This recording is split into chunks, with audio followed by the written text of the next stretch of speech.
ခေတ်မှာနီးပညာရဲ့ရန်ဖွံ့ဖြိုးလာတယ်အဲ့မှာ AI တွေပေါ်လာတယ်ဆိုရင်သူတို့တို့ကစက္ကန့်ပိုင်းအတွင်းမှာသိကျင်တာကိုထုတ်နေလိုက်လို့ရှိရင်အကုန်ရနေပြီအဲ့ဆိုရင်ဒီလိုမျိုးကလေးနဲ့ဒီလိုမျိုးမသိတဲ့ကလေးနဲ့ဘာကွာမှာလဲပေါ့အဲ့လိုဝါပင်လေးလိုပဲတင်ယူတဲ့အရာကိုချစ်မြတ်နိုးနေတဲ့ကလေးမှာတင်ရတာကိုကြိုက်နေတဲ့ကလေးမှာစူးစမ်းလေးလာကျင်တာကိုကြိုက်တဲ့ကလေးမှာပဲချိန်မှာကွာတော့မှာဘာလို့ဆို AI ကအဖြစ်ပေးနိုင်တယ်ကျွန်တော်တို့တော့ကြောက်ကလို့ကသူတို့တင်ကျင်တာကိုကြိုက်တယ်ဆိုရင်တော့ကြောက်မရှိ AI ကိုသူဘာလုပ်လဲဆိုတော့အတုံးချမှာ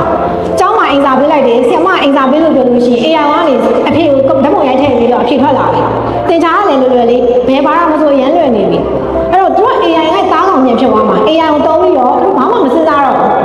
အဖြေကိုစက္ကန့်နဲ့မိနစ်နဲ့ရသွားပြီအဲ့ခါကျမှကိုကစလုံးလို့ပြောရင်လုံးစရာမလိုဘူးလေဒီမှာရနေပြီတစ်ချိန်ကျရင်ဆောင်းဝဲပုံစံကိုက open book လည်းဖြစ်တော့မှာအဲ့တော့ book လေးကိုဘာပဲပြူထောင်လို့ရလဲဆိုလို့ရှိရင်သူတို့ငယ်ငယ်လေးတွေကတင်ရတာကြိုက်တဲ့အရာကိုလည်းပြူထောင်လို့ရတယ်ဘာဖြစ်လို့အပတ်တိုင်းရေလောင်းကောင်းတဲ့လူလိုပဲကျွန်တော်တို့ရဲ့တရက်တာတင်သွားနေတာသူ့ routine တစ်ခုပေးနေတာ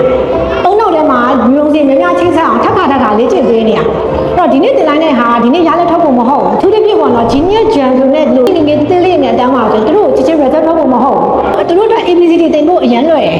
တစ်နှစ်သုံးနှစ်ဆိုခိုင်းလည်းရတယ်မြန်မာစာကာကြီးခံဝေးတယ်လည်းအရန်ရတယ်ဒါပေမဲ့ဒါတွေအားလုံးကရပြီးသွားရင်ခဏလေးနဲ့ပြောက်သွားတဲ့ YouTube မှတ်ဉာဏ်ကိုဒီဘရိုက်အနေနဲ့မပေးချင်ဘူးအဲ့တော့6လဆိုလို့ရှိရင်ကလေးလေးကမှတ်ဉာဏ်ပိုကောင်းသွားမှာတစ်ခါမြင်လိုက်ရင်သိသွားမှာစူးစမ်းချင်တဲ့စိတ်ကရမှာပဲ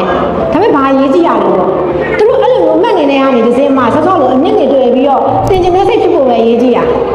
အဲ့တင်ကျင်တဲ့စိတ်မရှိလို့ရှိရင်မမေရှိတော့မှ online တင်တက်မှာမမေမရှိလို့ရှိရင်စာတင်နေတဲ့ game ဖို့ဆော့နေမှာဆရာမအင်စာထပ်ခိုင်းလို့ရှိရင်9မိနစ်နဲ့ပြီးပြီဆိုတာဖြစ်နေမှာအဲ့တော့ဒီဟာတွေအားလုံးကသူတို့ခေါင်းထဲမှာ routine လုပ်ပေးနေတာဒါတွေအားလုံးကတရက်တလားနဲ့မှတ်ဉာဏ်ကောင်းရုံနဲ့ဟုတ်နေရောခုနောက်ထဲမှာဘယ်လိုမှတ်ရမလဲဘယ်လိုမှတ်ပုံမှန်နည်းနဲ့မှတ်နေမလဲသူတို့စာအုပ်ဘယ်လိုသင်မလဲသင်ရတာပြောဖို့တော့ကျွန်တော်ရင်လုံးသွားတယ်ဒီတော့ကျိတ်တစ်ခုရောက်လို့ရှိရင် AI ခက်မှာကလေးကကြောက်ကြမလို့တော့ဘူးဘာလို့ဆို AI ကအဖြေပေးနိုင်တယ်ဒါပေမဲ့ပေးလာတဲ့အဖြေတွေကမှ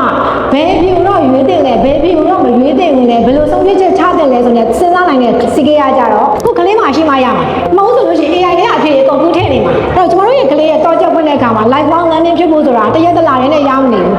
သူရဲ့အသက်အရွယ်လိုက်ကျွန်တော်မိုင်းဆုံးတစ်ခုချင်းစီကိုဖြတ်တဲနေရဒါတွေအားလုံးရသွားပြီဆိုလို့ရှိရင်တင်ယူတဲ့ကလေးကရသွားနေပြီ